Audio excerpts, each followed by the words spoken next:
Suivez votre émission avec la région Hauts-de-France. Bonjour le Nord, le Pas-de-Calais, la Picardie, bonjour à tous si vous nous regardez d'ailleurs. C'est parti pour une nouvelle émission de 24 heures Hauts-de-France, ensemble sur WEO.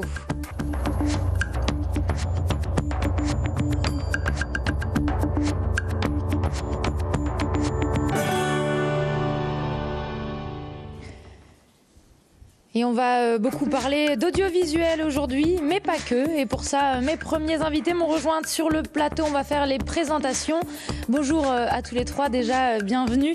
Loïc Deliven est avec nous, spécialiste de l'Europe. On fera un point tout à l'heure sur la mobilité des étudiants et notamment Erasmus avec vous. Damien Langlais est également en notre compagnie. Bonjour, professeur au lycée d'excellence Edgar Morin de Douai. Et puis Mathilde Desrumeaux, étudiante à ce même lycée d'excellence Edgar Morin de Douai. On va parler avec vous deux du FIGRA, c'est le Festival international du grand reportage d'actualité et du documentaire de société. Alors ça va se passer du 29 septembre au dimanche 3 octobre, notamment au Majestic de Douai. Son but, on le rappelle quand même pour commencer, c'est de promouvoir et de défendre le grand reportage d'actualité et le documentaire comme des supports d'information vraiment essentiels et irremplaçables. Et ça passe aussi par la pédagogie et par le fait d'outiller les jeunes, en tout cas dans le développement de leur esprit critique. C'est pourquoi cette année, le FIGRA a mis en lumière un documentaire qui a été réalisé donc par des élèves, en l'occurrence cette année ceux du lycée d'excellence Edgar Morin, dont vous êtes professeur et dont vous êtes étudiante, Mathilde. Alors avant de parler de votre documentaire, ça s'appelle Un littoral, 2 mers et 7 regards. Quelques images pour mieux cerner ce qu'est le FIGRA.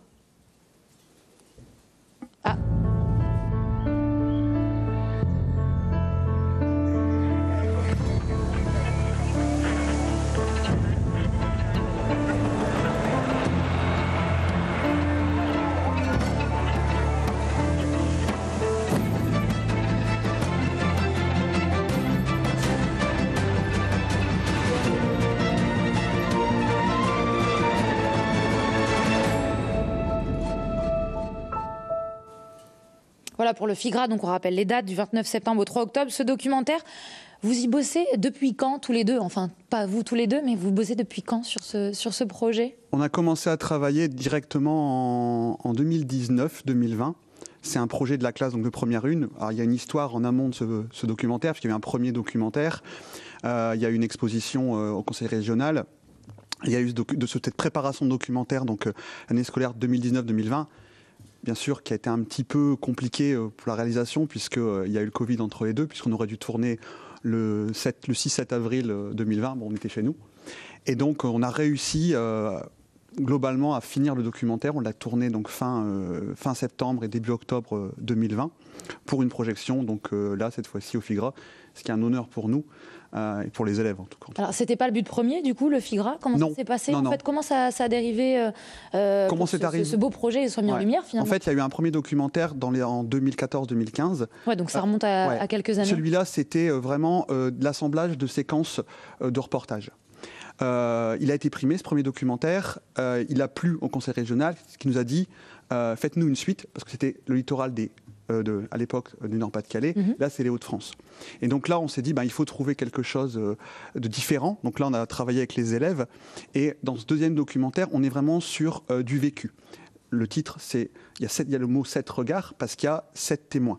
7 personnes qui donnent leur ressenti, qui font vivre le littoral des Hauts-de-France, qui nous racontent, alors ça va d'un pêcheur, c'est un sauveteur de la SNSM, c'est un photographe, etc., un naturaliste, donc vraiment toutes sortes de personnes qui nous font comprendre comment ils ressentent le littoral, comment ils le font vivre, quel vécu ils ont par rapport à lui. Et les différents regards se confrontent, ça s'oppose parfois. Et ça, c'est une volonté des élèves à ce moment-là, parce qu'on ne voulait pas faire quelque chose d'identique à la première fois, on voulait faire quelque chose de différent et qui puisse vraiment plaire. Et le FIGRA, alors c'est venu... On a fini le documentaire à peu près aux alentours d'avril 2020. On a eu l'annonce du FIGRA en mai-juin 2021 à Douai. Et on s'est dit, allez... J'avais dit aux élèves, on tente le coup, on va leur montrer, quoi. On tente rien à rien, quoi. Et puis, il leur a plu. Et donc, ils ont accepté de le mettre hors compétition au FIGRA. Donc, le voir, alors on le verra demain, mais le voir sur grand écran, le voir dans un vrai cinéma avec un vrai public. Je pense que Mathilde nous dira son ressenti. La projection, c'est demain à 17h. Demain à 17h, C'est quoi votre ressenti, Mathilde? Parce que ça doit être quand même quelque chose de le voir sur grand écran. C'est quelque chose sur lequel vous avez travaillé depuis longtemps? Oui, c'est quelque chose qu'on a travaillé depuis longtemps. Et puis c'est vrai que c'est assez impressionnant pour des élèves qui sont encore au lycée de pouvoir voir notre projet se concrétiser au cinéma, quoi. Alors, vous l'avez réalisé dans des conditions particulières, hein, vous le disiez, avec le temps de Covid. Comment ça s'est passé, ce tournage? Racontez-nous un petit peu. Ça s'est quand même plutôt bien passé. On avait pris toutes les précautions pour protéger ceux qu'on a interrogés, mais aussi nous. Donc des masques FFP2 dans le bus. Nous, on portait des masques FFP2 pour que les intervenants puissent enlever leur s'ils souhaitaient, pour que ça rende un peu mieux à l'image. Et sinon, avec des distances de sécurité, etc. Mais ça s'est super bien passé et c'est une expérience incroyable. Qu'est-ce que vous en retirez de cette expérience? Un peu tout, entre guillemets, parce que ça a permis aussi un peu de nous professionnaliser, je pense, parce qu'on n'était pas juste assis sur notre chaise à écrire ce que le prof y disait. Puis aussi, ça nous a permis d'ouvrir notre regard sur l'environnement, sur notamment pour quand on a vu le responsable de l'auberge des migrants, sur ce que pouvaient vivre d'autres personnes, d'autres situations que nous. Et donc ça nous a permis tout ça et aussi peut-être de concrétiser pour certains leurs projets d'orientation aussi. Peut-être aussi de parler avec des gens que vous n'auriez pas côtoyés dans la vraie vie. Exactement. Ouais. Ce thème, qui l'a choisi et pourquoi celui-ci? Alors en fait, il y a une habitude, depuis qu'on a été créé en 2010, on travaille sur la mer à Edgar Morin. C'est en plus au cœur des programmes, puisque maintenant il y a un vrai travail qui est fait dans toutes les classes sur la mondialisation, sur le rôle des littoraux. Et je pense qu'il n'y avait rien de mieux que de prendre notre littoral, puisqu'on a vraiment toutes les possibilités. On a tout ce qui est développement durable, on peut parler de mondialisation avec le port de Dunkerque, par exemple. On peut parler de problèmes de frontières avec les migrants à Calais. Donc c'était vraiment un thème qui rentrait dans notre travail. Et ils ont pu tous, tous et toutes, il y a 19 filles, 2 garçons dans la classe, ils ont tous pu vraiment acquérir des connaissances différemment. Et faire un travail de terrain. C'est ça qui est vraiment intéressant, c'est qu'ils ont appris d'une autre manière. Ils ont appris des choses en classe de façon classique, mais ils ont aussi appris pour leur vie, je pense aussi, des choses qui peuvent les marquer. Mathilde parlait du témoignage avec la personne de l'auberge des migrants. C'était poignant, quoi. Quand on discute avec ces gens-là, c'est quand même très poignant, quoi. Des gens qui ont tout le temps des histoires à raconter. Donc ça s'appelle Un littoral, 2 mers, 7 regards. On parle d'un documentaire depuis tout à l'heure, donc on a quand même forcément envie de le voir. On a un petit extrait, on va le regarder. Donc je travaille pour mon frère depuis pas mal d'années maintenant. Et j'aime beaucoup mon travail.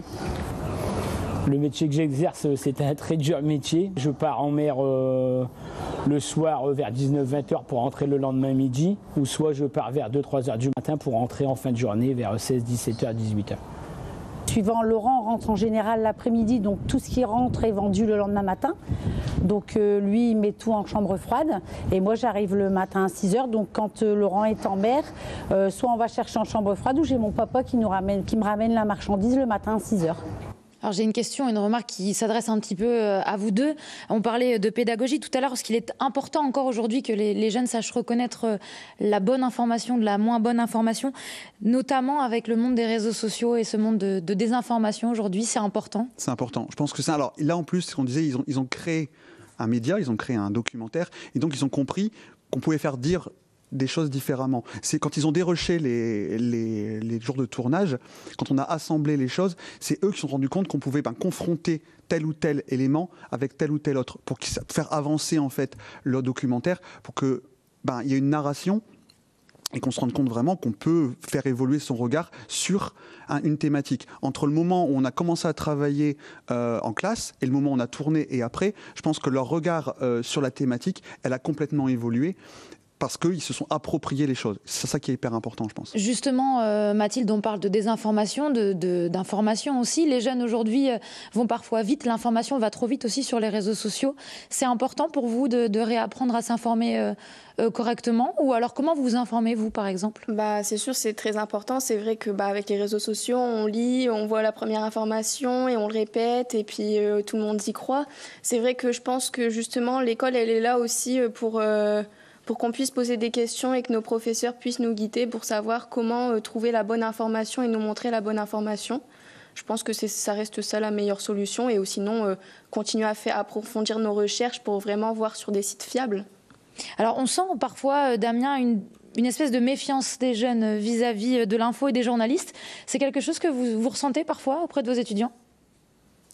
En classe, on travaille ça. C'est-à-dire qu'on essaie de décrypter avec eux des événements, dans mon histoire par exemple, mais en géographie c'est pareil, pour vraiment essayer de leur ouvrir l'esprit, être capable de décrypter l'information, être capable de ne plus être méfiant. C'est-à-dire que le journaliste, il a une certaine vision de quelque chose. On avait travaillé avec l'ESJ pour ce projet, par exemple, et ils avaient expliqué que selon l'angle que l'on choisissait pour un reportage, on ne disait pas la même chose. Et je pense que ça qui est important, et qui sont peut-être retenus, c'est qu'en fonction de ce qu'on choisit comme choix d'angle pour tel ou tel documentaire, tel ou tel reportage, on n'a pas la même vision. Et donc chaque journaliste a sa façon de raconter l'événement, et c'est pas pour autant que ce qui est raconté c'est n'importe quoi. C'est que chacun a l'information, elle passe au travers de celui qui la raconte et celui qui la fait vivre aux autres, quoi.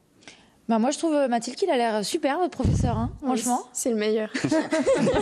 Bon, là, vous n'avez pas le droit de dire autre chose, hein, mais quand même, il a l'air top. Bon, on le rappelle, en tout cas, votre documentaire, Un littoral de mer, cette regard qui sera diffusé donc demain à 17h dans le cadre du FIGRA, le festival international des documentaires. C'est du 29 septembre, hein, donc ça commence dès demain, on le rappelle, et ça va durer jusqu'au 3 octobre. Voilà, merci beaucoup à tous les deux, en tout cas, d'être venus sur notre plateau. Restez avec nous. On va faire une petite pause, mais on revient juste après, dans 3 minutes, pour la suite du programme.